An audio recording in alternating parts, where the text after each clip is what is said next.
বাবা মায়ের শখ পূরণ করলেন আমেরিকান পুলিশ ছেলে। হেলিকপ্টারে করে নতুন বউকে নিয়ে আসলেন নিজ বাড়িতে।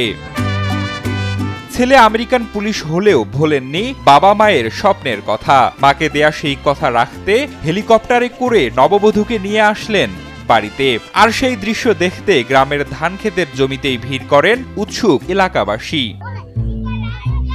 হেলিকপ্টার থেকে নামার পরপরই ফুল দিয়ে বরণ করে নেওয়া হয় নববধূ ও বরকে। এরপরই গ্রামের মেঠোপথ ধরে নতুন বউকে মোটরসাইকেলে উঠিয়ে নিজের বাড়িতে নিয়ে আসেন বর নওয়াজ শরীফ। ছেলে স্বপ্ন পূরণ করায় উচ্ছ্বসিত মা। আমার শখ ছিল, শুকর আলহামদুলিল্লাহ আল্লাহর দরবারে। বিয়ের ব্যতিক্রমী এ আয়োজন দেখে খুশি বরের স্বজন ও এলাকাবাসীরাও।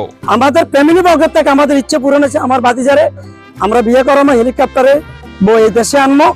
আল্লাহ বউকে আর আমার ভাতিজাকে যেন আল্লাহ চিরস্থায়ী সুখী করে, এটা আল্লাহর কাছে আমরা প্রার্থনা, আল্লাহ যখন কবুল করে। বাবা মায়ের দীর্ঘদিনের স্বপ্ন, ছেলে বিয়ে করে পুত্রবধূকে নিয়ে হেলিকপ্টারে করে গ্রামে আসবে।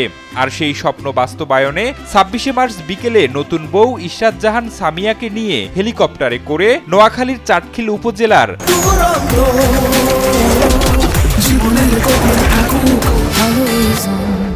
যশোরা গ্রামে আসে আমেরিকা প্রবাসী ছেলে নওয়াজ শরীফ।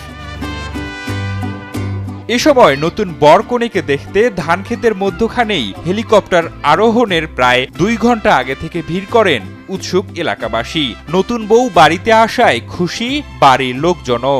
এমন অভ্যর্থনা পেয়ে খুশি নববধূ ইশরাত জাহান। সবাই আমাদের জন্য দোয়া করবেন। বর নওয়াজ শরীফ আমেরিকান পুলিশে চাকরি করেন। গত জানুয়ারি মাসে তিনি দেশে ফিরে আসলে ঢাকায় পারিবারিকভাবে ইশরাত জাহানের সাথে তার বিয়ে হয়। আর এ মাসে বাবা মাকে দেয়া কথা রাখতে হেলিকপ্টারে করে নতুন বউকে নিয়ে গ্রামের বাড়িতে আসলেন নওয়াজ শরীফ। সবাই আমার জন্য দোয়া করবেন ইনশাল্লাহ।